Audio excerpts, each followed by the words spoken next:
11 de abril de 2021, 11:47 de la noche. Aeropuerto Internacional de Miami. Una tormenta masiva azota la pista. Los relámpagos iluminan los jets privados estacionados en la terminal VIP. La lluvia cae como una cascada. El agua corre por las ventanas de la torre de control. En este momento, el conserje de 42 años, Luis Herrera, empuja su carrito de limpieza junto a un guardia de seguridad que fuma cerca de la entrada de la sala de espera privilegiada. El guardia asiente. Luis sonríe. En 15 minutos, este hombre desaparecerá para siempre, llevándose consigo 2 bolsas de lona llenas de dinero del cartel. Lo buscarán durante 3 años. Nunca lo encontrarán. Antes de contarte la historia completa, quiero pedirte un pequeño favor. Asegúrate de suscribirte al canal, dale al botón de me gusta y dime en los comentarios desde qué ciudad nos estás viendo. Siempre es increíble ver hasta dónde llega nuestra audiencia. Ahora sí, volvamos a la historia. Luis Herrera era invisible. Ese era su superpoder, aunque él todavía no lo sabía. Durante 3 años había trapeado los pisos del Aeropuerto Internacional de Miami, trabajando en el turno de noche de 11 p.m. a 7 a.m. La gente miraba a través de los conserjes como si fueran de cristal. Los pasajeros pasaban deprisa sin hacer contacto visual. Los guardias de seguridad lo trataban como si fuera un mueble más. El personal del aeropuerto solo veía el uniforme, nunca al hombre que lo llevaba puesto. Luis tenía 42 años, era un inmigrante de Tegucigalpa, Honduras.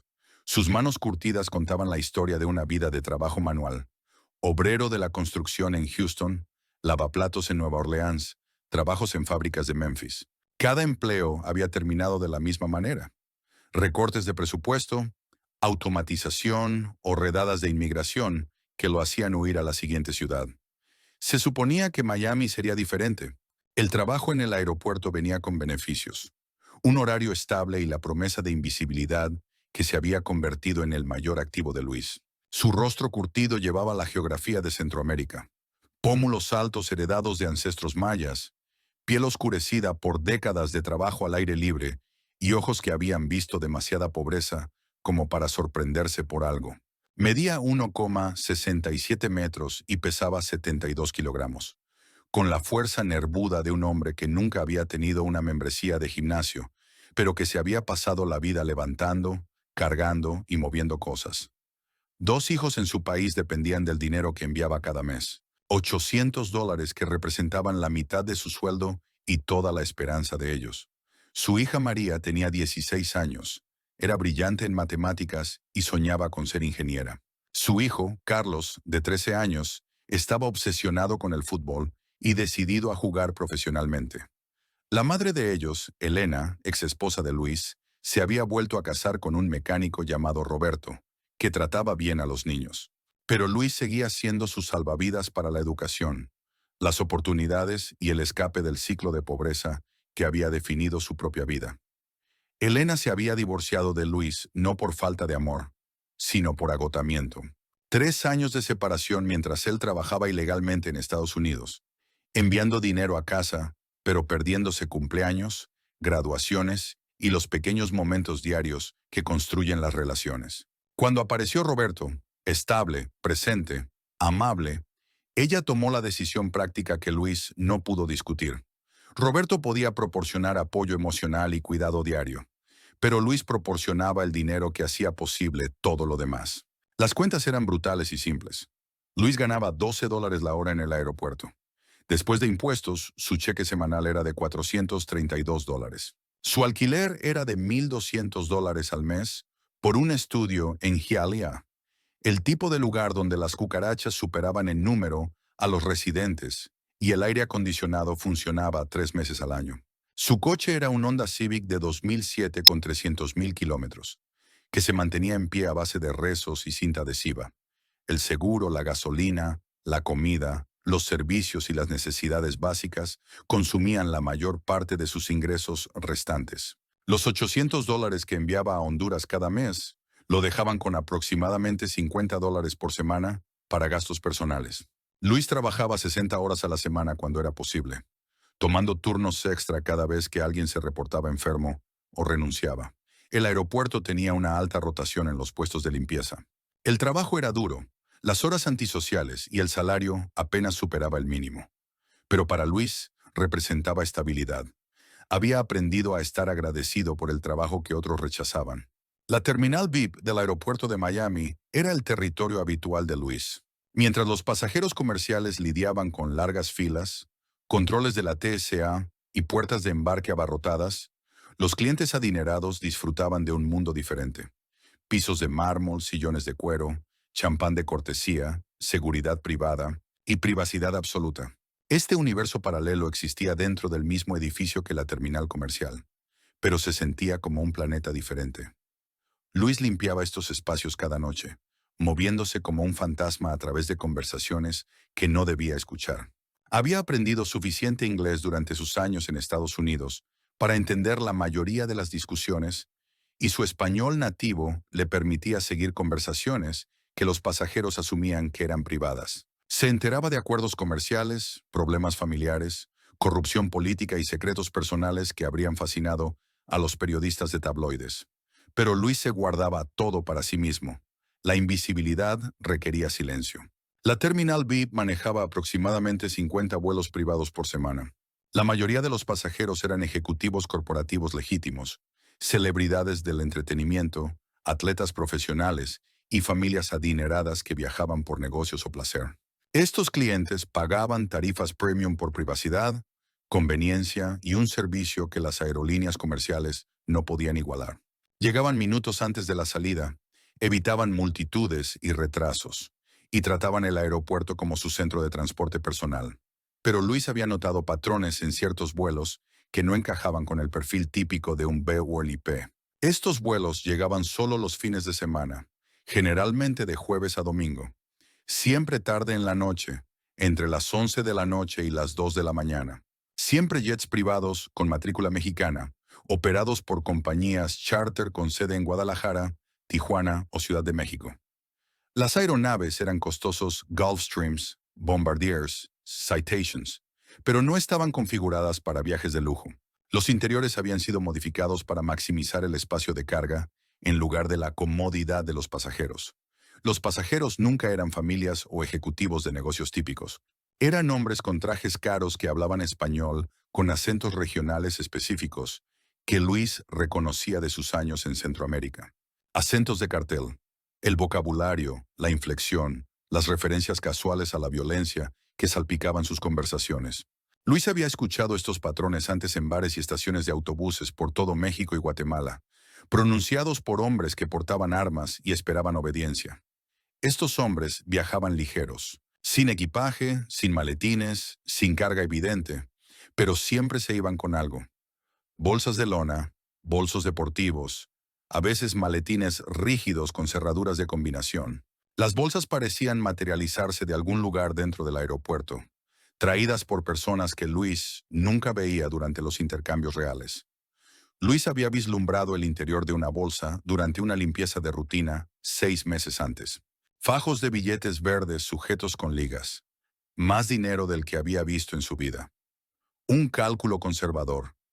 $500,000. Tal vez más. La visión lo había atormentado durante semanas. No porque planeara robarlo de inmediato, sino porque representaba una riqueza imposible transportada casualmente por personas que trataban el dinero como si fuera papel sin valor. Las bolsas venían de algún lugar del aeropuerto. Luis comenzó a prestar atención con la paciencia metódica de un hombre que había aprendido que la supervivencia requería comprender cada detalle de su entorno. A Luis le llevó 6 meses entender la operación. Los vuelos mexicanos aterrizaban en la terminal privada alrededor de la medianoche. Los pasajeros se dirigían a la sala VIP 7, una habitación insonorizada con ventanas de piso a techo con vistas a la pista. Se suponía que Luis debía limpiar esta sala todas las noches, pero la seguridad siempre le decía que la omitiera cuando llegaban los pasajeros especiales. Un jueves de marzo, el guardia de seguridad salió a fumar un cigarrillo por más tiempo de lo habitual. Luis aprovechó el momento. Empujó su carrito más cerca de la sala, fingiendo trapear los pasillos. A través de la puerta entreabierta, vio a 3 hombres de traje sentados alrededor de una mesa de caoba. Sobre la mesa había 4 grandes bolsas de lona, abiertas, llenas de dinero en efectivo. Un hombre contaba billetes con una máquina contadora de dinero. El sonido era rítmico, hipnótico. Otro hombre tomaba notas en un libro de contabilidad. El tercero fumaba un puro y observaba la pista a través de las ventanas. Estaban esperando algo. 20 minutos después llegaron dos hombres diferentes, americanos, a juzgar por su conversación en inglés.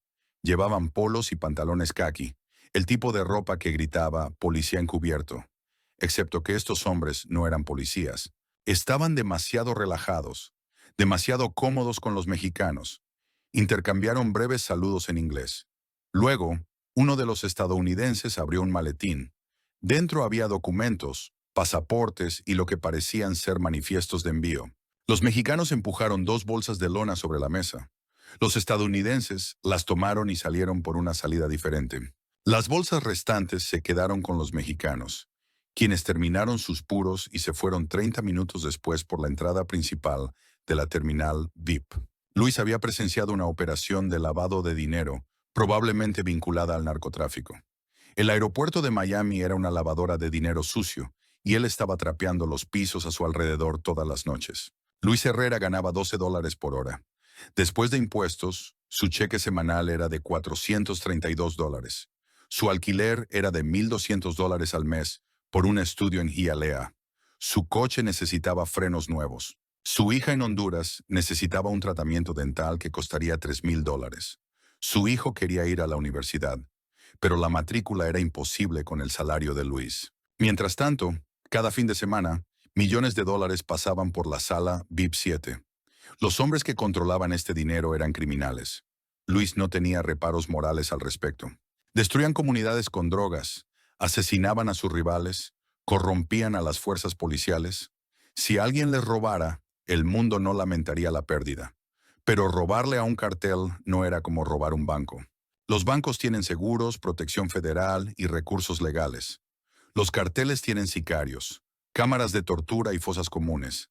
Si atrapaban a Luis, no iría a la cárcel. Simplemente desaparecería. Aún así, las cifras eran abrumadoras. En una noche, había visto cambiar de manos al menos $4 millones. Para Luis, eso representaba 33 años de trabajo.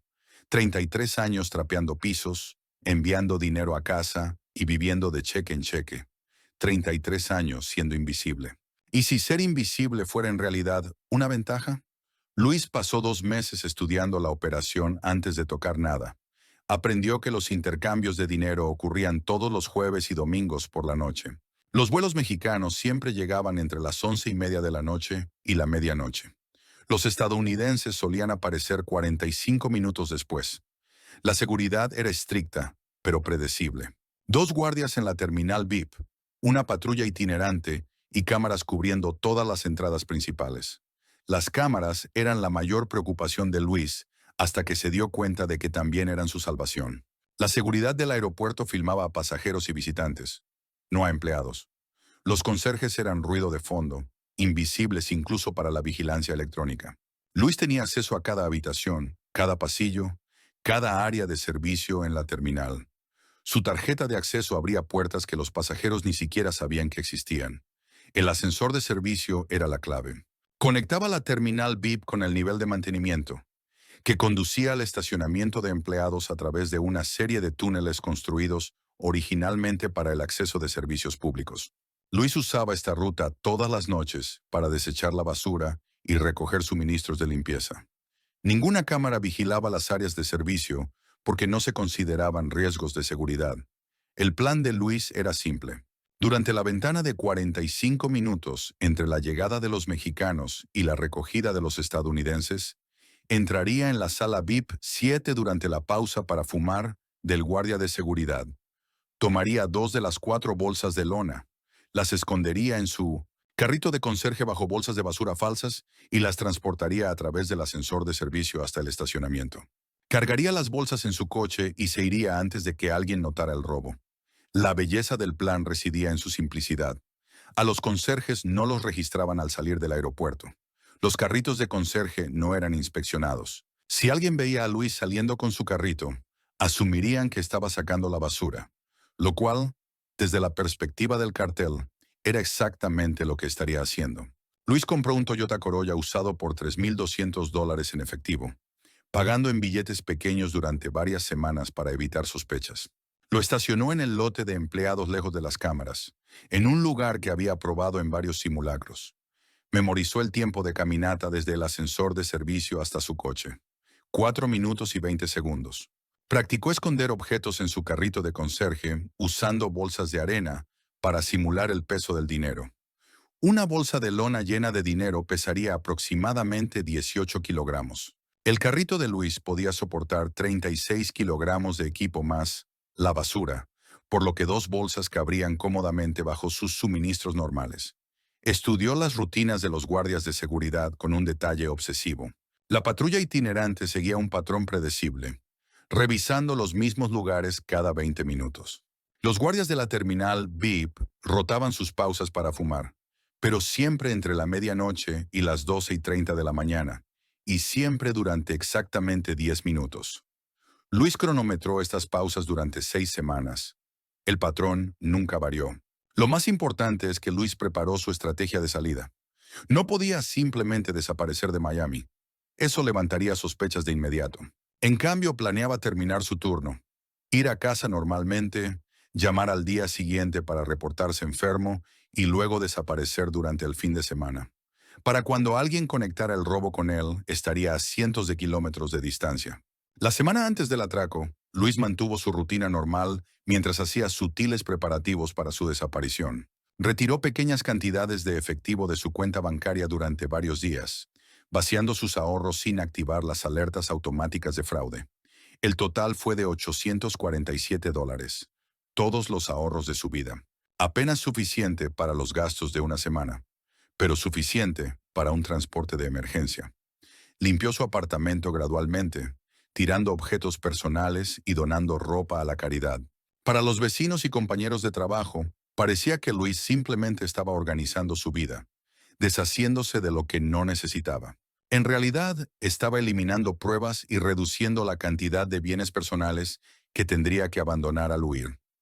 Luis escribió cartas a sus hijos en Honduras, explicándoles su amor por ellos y sus esperanzas para su futuro. No podía revelar sus planes ni dar detalles específicos sobre su desaparición, pero quería que entendieran que, pasara lo que pasara, sus acciones estaban motivadas por su deseo de darles las oportunidades que él nunca tuvo. Selló estas cartas y se las dio a un amigo de confianza de la comunidad hondureña, con instrucciones de enviarlas solo si Luis no contactaba a su familia en el plazo de un mes. También preparó una carta de confesión dirigida al FBI, admitiendo el robo y proporcionando detalles sobre la operación de lavado de dinero que había presenciado. Esta carta explicaba sus motivaciones, describía a los criminales involucrados y ofrecía información sobre sus actividades que las fuerzas del orden podrían usar para desarticular sus operaciones. Luis selló esta carta y la dejó en su apartamento, donde los investigadores finalmente la encontrarían después de su desaparición. La confesión tenía múltiples propósitos. Proporcionaría a las autoridades pruebas sobre las actividades del cartel, ayudando potencialmente a desmantelar su operación.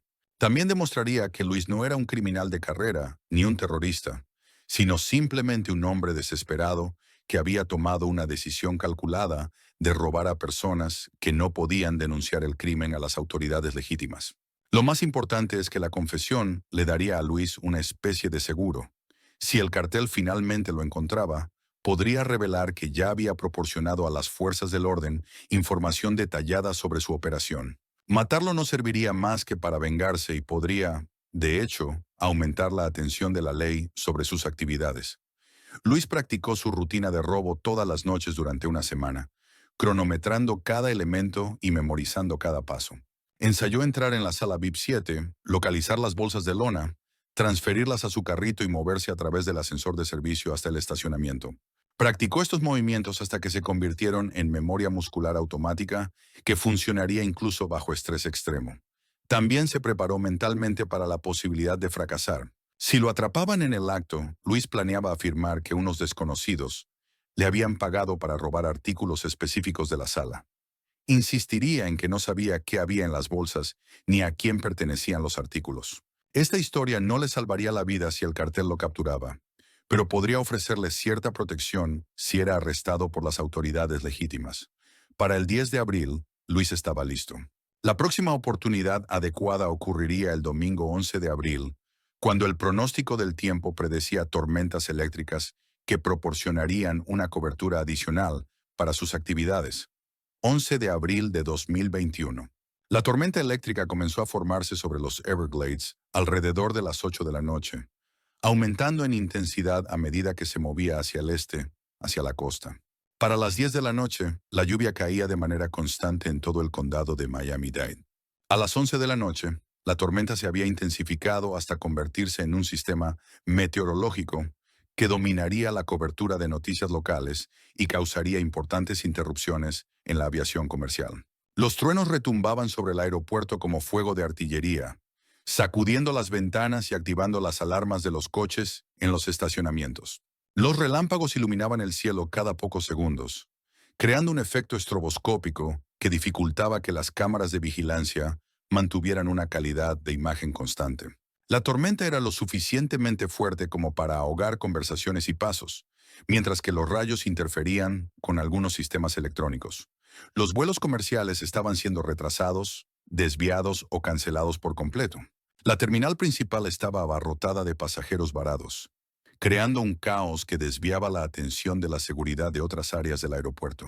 Solo la terminal privada permanecía completamente operativa, protegida por pasarelas cubiertas y servicios de tierra especializados que podían funcionar en condiciones climáticas severas. Luis llegó a su turno a las 10:45 de la noche, 15 minutos antes. Como de costumbre, marcó su tarjeta, recogió sus suministros de limpieza y comenzó su rutina en las áreas de la terminal comercial. Durante la primera hora, trabajó normalmente, trapeando pisos, vaciando papeleras y limpiando baños. Para cualquier observador, esta era una noche típica para un empleado concienzudo.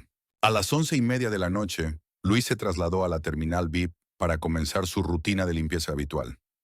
El área estaba más concurrida de lo normal debido a la tormenta. Varios pasajeros comerciales retrasados habían comprado acceso temporal a las salas VIP mientras esperaban que sus vuelos se reanudaran. Esta actividad adicional proporcionó una cobertura extra para la presencia y los movimientos de Luis. El Gulfstream G650 mexicano apareció en la aproximación a las 11:52 de la noche, sus luces de navegación visibles a través de la tormenta, mientras se alineaba para aterrizar en la pista privada. Luis observó desde una ventana en el pasillo de servicio cómo la aeronave aterrizaba y se dirigía hacia la terminal VIP. El avión era elegante y caro, probablemente valía $40 millones. Operado por una compañía charter que se especializaba en transportar clientes, que valoraban la discreción por encima de la comodidad. A las 11:58 de la noche, el Gulfstream se detuvo en la puerta VIP. El personal de tierra comenzó inmediatamente su rutina de servicio. Combustible, limpieza, revisiones de mantenimiento. Mientras tanto, 3 hombres con trajes oscuros desembarcaron y caminaron rápidamente por la pasarela cubierta hacia la entrada de la terminal. No llevaban equipaje, pero se movían con el paso decidido de personas que tenían asuntos importantes que atender. Luis reconoció a 2 de los hombres de observaciones anteriores. El líder tenía aproximadamente 50 años, bien vestido, con el porte de alguien acostumbrado al mando y la obediencia. Los otros 2 eran más jóvenes, probablemente guardaespaldas o sicarios, con la complexión física y la actitud alerta de personal de seguridad profesional. A las 12:05 de la mañana, los 3 hombres entraron en la sala VIP 7. Luis se posicionó en el pasillo de servicio, fingiendo organizar sus suministros de limpieza, mientras en realidad monitoreaba la situación a través de superficies reflectantes y su visión periférica. Podía oír sus voces a través de las paredes parcialmente insonorizadas. Una conversación en español sobre retrasos por el clima, conexiones de vuelos y preocupaciones operativas. A las 12:10 de la mañana, el guardia B inició su patrulla, dejando la terminal VIP para revisar las puertas del perímetro y las salidas de emergencia. Esto era parte de su rutina regular, pero el momento era crucial para el plan de Luis. Con un guardia fuera y el otro en la entrada principal, Luis tendría la máxima libertad de movimiento cuando comenzara la pausa para fumar. A las 12:15 de la mañana, el guardia A salió para su programada pausa para el cigarrillo. Luis había estado cronometrando estas pausas durante meses, y el patrón era consistente. Exactamente 10 minutos, sin importar lo que estuviera sucediendo en otras partes de la terminal. El guardia era una criatura de hábitos que priorizaba su adicción a la nicotina por encima de los protocolos de seguridad. Luis se movió de inmediato. Empujó su carrito hacia la sala VIP 7, deteniéndose en el camino para vaciar pequeñas papeleras y mantener la apariencia de un trabajo normal. La tormenta proporcionaba cobertura acústica para sus movimientos, enmascarando el sonido de las ruedas del carrito sobre los pisos de mármol. La puerta de la sala estaba sin seguro, como Luis había esperado. Los tres hombres mexicanos estaban sentados alrededor de la mesa de conferencias de caoba, pero su atención estaba centrada en sus teléfonos y en un ordenador portátil. Estaban haciendo negocios con personas en otros lugares, coordinando actividades que requerían una sincronización y comunicación precisas. Sobre la mesa había 4 grandes bolsas de lona colocadas en una fila ordenada a un lado de la superficie de caoba. 2 bolsas estaban cerradas con cremallera, mientras que 2 permanecían abiertas, revelando fajos de billetes sujetos con ligas. Luis estimó que cada fajo contenía $10,000 y que cada bolsa albergaba aproximadamente 200 fajos. Un cálculo conservador: 2 millones por bolsa, 8 millones en total. Luis entró en la sala y comenzó a trapear el piso cerca de las ventanas, manteniéndose lo más lejos posible de la mesa de conferencias mientras aparentaba trabajar. Los hombres notaron su presencia con breves miradas, pero volvieron a sus conversaciones telefónicas. Para ellos era invisible, solo otro empleado de servicio realizando un mantenimiento rutinario. La conversación era en español, discutiendo la logística para mover dinero a través de varios canales. Luis captó referencias a bancos en las Islas Caimán, empresas en Panamá e inversiones inmobiliarias en Texas. Estos hombres no solo transportaban efectivo, operaban una sofisticada red financiera que lavaba las ganancias de la droga a través de negocios legítimos y cuentas en el extranjero. A las 12:18 de la mañana, los teléfonos de los tres hombres vibraron simultáneamente con mensajes de texto. Revisaron sus pantallas y comenzaron a prepararse para la llegada de sus contactos estadounidenses. Un hombre cerró su portátil y lo guardó en un maletín. Otro apagó su puro y limpió el cenicero. El tercero miró su reloj e hizo una breve llamada para confirmar que sus socios estaban en camino. 5 minutos, anunció el líder. Los hombres se levantaron y se movieron hacia las ventanas que daban a la pista, aparentemente para esperar la llegada de los estadounidenses, pero en realidad creando distancia de la mesa y el dinero. Este era el momento de Luis, la oportunidad que había estado planeando durante meses. Luis se acercó a la mesa con su trapeador, fingiendo limpiar manchas de agua de la pulida superficie de madera. Los hombres estaban a 6 metros de distancia, concentrados en las ventanas y sus teléfonos. La máquina contadora de dinero permanecía en silencio sobre la mesa, habiendo terminado su trabajo por esa noche. Con movimientos practicados cientos de veces, Luis abrió las 2 bolsas de lona cerradas y confirmó su contenido. Más fajos de billetes, idénticos a los que había visto en las bolsas abiertas. Cada bolsa era pesada pero manejable para alguien acostumbrado a levantar y transportar equipo. Luis levantó la primera bolsa y la colocó en el compartimento inferior de su carrito de conserje, cubriéndola inmediatamente con suministros de limpieza y bolsas de basura empapadas en lejía. El fuerte olor químico disuadiría una inspección cercana, al tiempo que proporcionaría una explicación lógica para cualquier olor que pudiera emanar del carrito. La segunda bolsa era un poco más pesada. Probablemente contenía billetes de mayor denominación.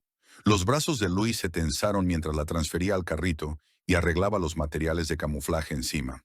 Toda la operación duró 53 segundos, más de lo que esperaba, pero aún dentro de los parámetros aceptables. Los hombres mexicanos seguían junto a las ventanas, revisando sus teléfonos y esperando a sus socios. Uno de ellos hablaba en voz baja por un teléfono celular, dando actualizaciones a alguien en otro lugar. No tenían ninguna razón para inspeccionar la mesa de conferencias o contar las bolsas restantes hasta después de que los estadounidenses se fueran. Luis reanudó el trapeado, abriéndose paso hacia la puerta mientras mantenía la apariencia de una limpieza rutinaria. Su corazón martillaba contra sus costillas y su visión parecía estrecharse mientras la adrenalina inundaba su sistema, pero sus movimientos se mantenían firmes y deliberados. La tormenta continuaba afuera, proporcionando cobertura acústica para cualquier ruido que su equipo pudiera hacer.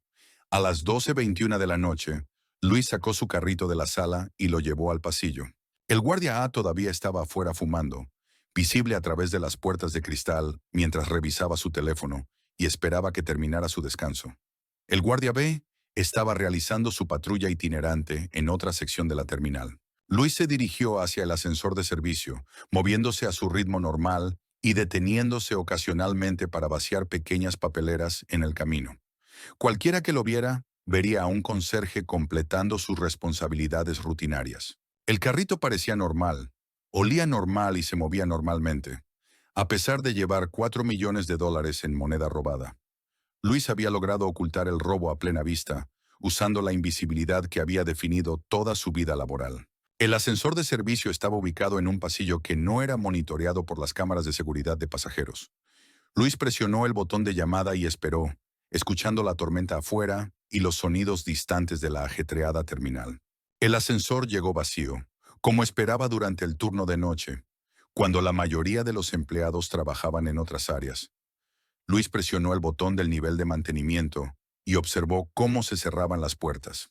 Por primera vez desde que entró en la sala, estaba completamente solo con el dinero robado.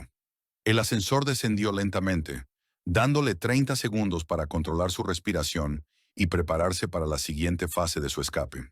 Las puertas se abrieron al nivel de mantenimiento, un laberinto de tuberías, paneles eléctricos, equipos de tratamiento de agua y salas de almacenamiento que formaban la infraestructura oculta del aeropuerto. Esta área estaba mal iluminada, rara vez visitada excepto por técnicos especializados, y era completamente invisible para los sistemas de seguridad centrados en los pasajeros que vigilaban los niveles superiores. Luis empujó su carrito por pasillos que había memorizado durante 3 años de empleo, pasando la planta de tratamiento de agua y a través del túnel de servicios que conectaba diferentes secciones del aeropuerto. Se dirigía hacia el estacionamiento de empleados, donde su Toyota Corolla esperaba en la oscuridad.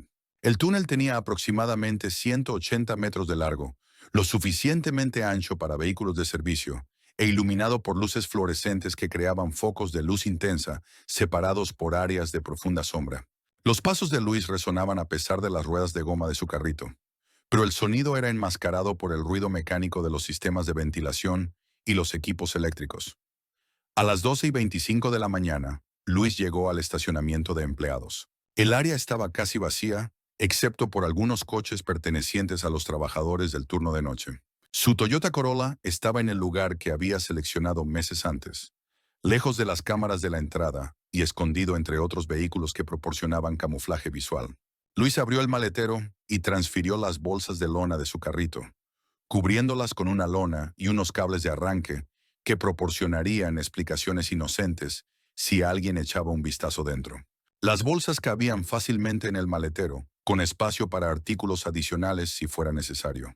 Cerró el maletero y regresó a la terminal con su carrito vacío, manteniendo su rutina normal. Cualquier investigación mostraría que Luis había estado trabajando en su turno regular toda la noche, limpiando las áreas designadas y desechando la basura a través de los procedimientos establecidos. El tiempo sería ajustado, pero no imposible para un empleado concienzudo que se tomaba en serio sus responsabilidades. A las 12:30 de la mañana, Luis estaba de vuelta en la terminal VIP, reanudando sus tareas de limpieza. El guardia A había regresado de su pausa para fumar y estaba en la entrada principal. El guardia B continuaba su patrulla itinerante. Los hombres mexicanos todavía estaban en la sala 7, ahora acompañados por 2 estadounidenses que habían llegado para su reunión programada. Luis trabajó en otras áreas de la terminal durante los siguientes 17 minutos, manteniendo su rutina normal mientras el intercambio de dinero continuaba en la sala 7. Vació papeleras, trapeó pisos y limpió baños, realizando todas las tareas que justificaban su presencia y le proporcionaban coartadas para sus movimientos. A las 12:47 de la mañana, Luis marcó su salida y caminó hacia su coche. Había completado un turno completo, mantenido su rutina normal y no había dado razones obvias para sospechar. Condujo lentamente por la salida del aeropuerto, asintiendo al guardia de seguridad, que apenas levantó la vista de su periódico. La tormenta comenzaba a amainar, pero la lluvia aún caía de manera constante sobre Miami. A la 1 de la mañana, Luis estaba en la Interestatal 95, en dirección sur hacia el taller de reparación de automóviles de su primo en Homestead. El aeropuerto internacional se hizo más pequeño y desapareció tras cortinas de lluvia y oscuridad. A las 12:51 de la mañana, 4 minutos después de que Luis marcara su salida y se alejara del aeropuerto, Los dos contactos estadounidenses entraron en la sala VIP 7. Llegaron exactamente a tiempo, a pesar de los retrasos por la tormenta que habían interrumpido la aviación comercial en todo el sur de la Florida. Estos hombres eran profesionales que entendían que el tiempo era crítico en operaciones que involucraban a múltiples organizaciones criminales. Los estadounidenses tenían unos 50 años, con el porte de exagentes de la ley que habían pasado a un trabajo más lucrativo en el sector privado. El líder se presentó como Michael, obviamente un seudónimo, y hablaba con el acento plano del Medio Oeste. Su compañero permaneció en silencio, concentrado en observar las salidas de la habitación y las posibles amenazas de seguridad. Michael llevaba un maletín de cuero que contenía documentos para legitimar el movimiento del dinero a través de los sistemas bancarios, formularios de aduanas con sellos auténticos, manifiestos de envío para carga inexistente, licencias comerciales para empresas que solo existían en el papel. La documentación era perfecta porque había sido creada por personas que entendían exactamente cómo se realizaban las investigaciones financieras. El líder mexicano señaló hacia la mesa de conferencias, donde dos bolsas de lona permanecían en sus posiciones originales. Pero algo andaba mal. Las bolsas estaban colocadas de manera diferente a como habían estado 30 minutos antes. El espacio entre ellas era desigual. Una bolsa parecía desinflada, como si su contenido se hubiera movido. ¿Dónde están las otras? Pus, preguntó el mexicano. Michael pareció confundido. Nos dijeron 4 bolsas. Yo veo 2. Había 4, insistió el mexicano.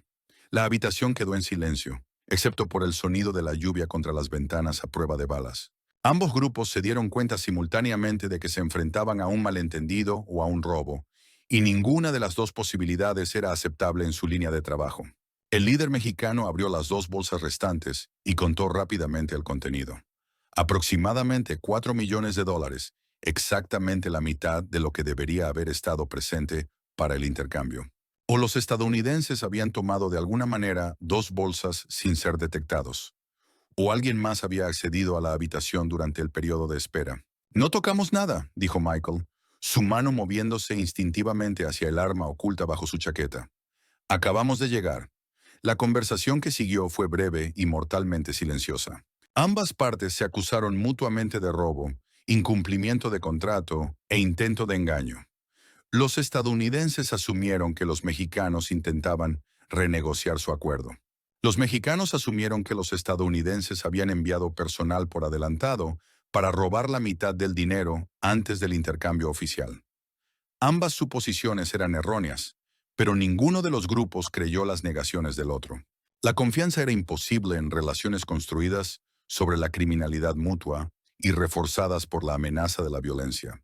La reunión terminó sin violencia, pero con promesas de graves consecuencias si el dinero desaparecido no reaparecía en 24 horas. Los estadounidenses se fueron con las manos vacías, llevándose su maletín de documentos fraudulentos y sus crecientes sospechas sobre la fiabilidad de los mexicanos. Los mexicanos permanecieron en la sala, haciendo llamadas a personas que se especializan en encontrar cosas y personas que han desaparecido. La seguridad del aeropuerto fue alertada a la 1:30 de la mañana, cuando los hombres mexicanos reportaron el robo de propiedad personal de la sala VIP 7. No podían ser específicos sobre lo que había sido robado sin admitir el lavado de dinero, así que describieron importantes documentos de negocios y efectos personales por un valor aproximado de $50,000, una cifra que justificaría una investigación sin atraer la atención federal. El supervisor de seguridad de turno era James Morrison, un veterano de 28 años en operaciones aeroportuarias que había visto todo tipo de incidentes imaginables. Equipaje perdido, denuncias de robo, disputas entre pasajeros, todos asuntos rutinarios que requerían documentación e investigación, pero que rara vez tenían consecuencias graves. Morrison entrevistó a los hombres mexicanos por separado, tratando de establecer exactamente qué se había robado y cuándo pudo haber ocurrido el robo. Sus historias eran consistentes pero vagas. Afirmaron haber dejado objetos personales desatendidos en la sala mientras realizaban reuniones de negocios. Cuando regresaron, ciertos documentos valiosos y efectos personales habían desaparecido. Los mexicanos no proporcionaron descripciones específicas de los artículos, ni números de serie, ni fotos, ni pruebas de que los artículos hubieran existido alguna vez. Se negaron a involucrar a la policía local, afirmando que preferían manejar el asunto en privado a través de los canales de seguridad del aeropuerto. Estas respuestas levantaron sospechas en Morrison, quien sospechó que los hombres estaban involucrados en actividades que no podían discutir con las autoridades legítimas. Morrison ordenó una revisión de todas las grabaciones que cubrían la sala VIP 7 y las áreas circundantes entre las 11 p.m. y la 1 a.m. La revisión no encontró nada inusual. Las cámaras mostraban a los tres hombres mexicanos entrando y saliendo de la sala en los horarios esperados. Mostraban a los dos hombres estadounidenses llegando para su cita programada y marchándose después de una breve reunión. Lo más importante, la cámara no mostró a personal no autorizado entrando en la terminal VIP durante el periodo de tiempo relevante. La única persona que no era pasajero en el área era el conserje Luis Herrera, quien había estado limpiando la sala y los pasillos circundantes como parte de su rutina normal. Luis aparecía en múltiples ángulos de cámara, empujando su carrito, trapeando pisos y realizando las tareas mundanas que justificaban su presencia en el área segura. La investigación de Morrison concluyó que no había ocurrido ningún robo. Los hombres probablemente habían extraviado sus pertenencias o las habían retirado ellos mismos, sin recordarlo claramente. Incidentes así eran comunes entre clientes adinerados que viajaban con frecuencia. Los mexicanos aceptaron los hallazgos de Morrison con un cortés desacuerdo y se fueron del aeropuerto a las 3:15 de la mañana, pero no estaban satisfechos con la investigación oficial. Lanzaron su propia pesquisa utilizando métodos que la seguridad del aeropuerto no podía emplear. Luis había conducido hacia el sur desde Miami por la Interestatal 95, siguiendo una ruta que había memorizado durante meses de preparación. La autopista estaba casi vacía debido a la tormenta. Luis mantuvo exactamente el límite de velocidad y evitó llamar la atención de la patrulla de carreteras de Florida. A la 1:47 de la mañana, Luis salió de la Interestatal en Homestead y condujo hacia el taller de reparación de su primo Roberto. Roberto dirigía el negocio legítimamente, pero también tenía conexiones con personas que necesitaban vehículos con documentación flexible y transacciones en efectivo que no aparecían en los registros oficiales. Luis estacionó detrás del taller y usó una llave que Roberto le había proporcionado semanas antes. El taller estaba oscuro y vacío. Roberto había dejado una nota en su escritorio. Camioneta afuera. Llaves bajo el tapete. Papeles en la guantera. Buena suerte, primo. La camioneta era una Ford F-150 de 15 años con 290,000 kilómetros.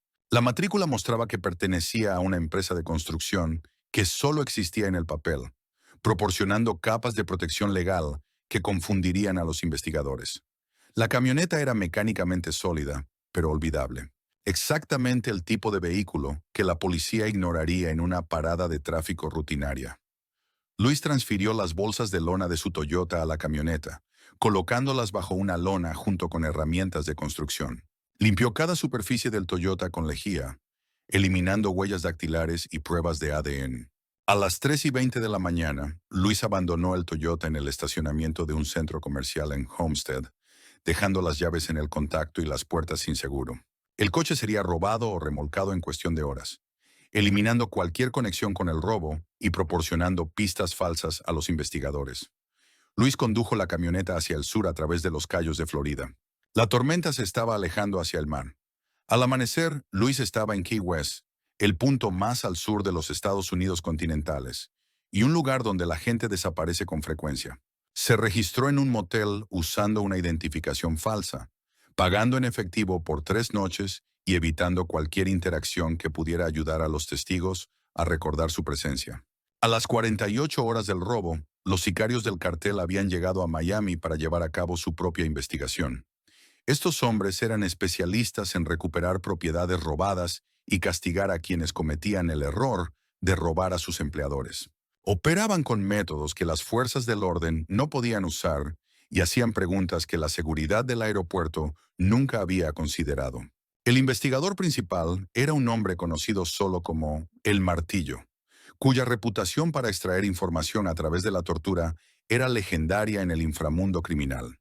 El equipo de El Martillo comenzó identificando a cada persona que había estado presente en la terminal VIP el 11 de abril. La seguridad del aeropuerto proporcionó registros de empleo, horarios de trabajo y grabaciones de seguridad que mostraban a todo el personal que había accedido a las áreas seguras. La lista incluía guardias, personal de limpieza, trabajadores de mantenimiento y personal administrativo. Aproximadamente 30 personas. El equipo realizó entrevistas sistemáticas con cada persona en la lista, usando técnicas mucho más agresivas. No estaban interesados en declaraciones oficiales. Querían entender relaciones, problemas financieros, motivaciones personales y cualquier factor que pudiera explicar por qué alguien se arriesgaría a robarle a un cartel mexicano. La primera víctima fue Miguel Santos, un supervisor de seguridad que estaba de turno esa noche. Miguel era un hombre de familia con 20 años de experiencia y sin antecedentes penales. Nunca había visto el dinero ni tenía conocimiento de actividades criminales. Pero los métodos de interrogatorio del Martillo no dependían del conocimiento real de la víctima. El proceso estaba diseñado para extraer información a través del dolor y el miedo. Miguel fue secuestrado de su casa, transportado a un almacén en Hialeah y sometido a técnicas de tortura. Miguel murió después de 18 horas de interrogatorio sin proporcionar ninguna información útil. Su cuerpo fue encontrado 3 días después en una obra en construcción, mostrando heridas que servían como advertencia para otros empleados. La segunda víctima fue Carmen Rodríguez, una supervisora de limpieza. Carmen era una abuela de 58 años que había trabajado en el aeropuerto durante 12 años. Conocía personalmente a cada miembro del personal y podía proporcionar información detallada sobre sus antecedentes y hábitos de trabajo. El interrogatorio de Carmen duró más porque tenía información potencialmente relevante. Podía describir las rutinas de limpieza y el personal que tenía acceso a la sala VIP 7, pero no sabía nada de la operación de lavado de dinero ni del robo. El equipo del Martillo se enteró de Luis Herrera durante el interrogatorio de Carmen. Ella lo describió como un empleado confiable que trabajaba en el turno de noche, hablaba poco inglés y era reservado.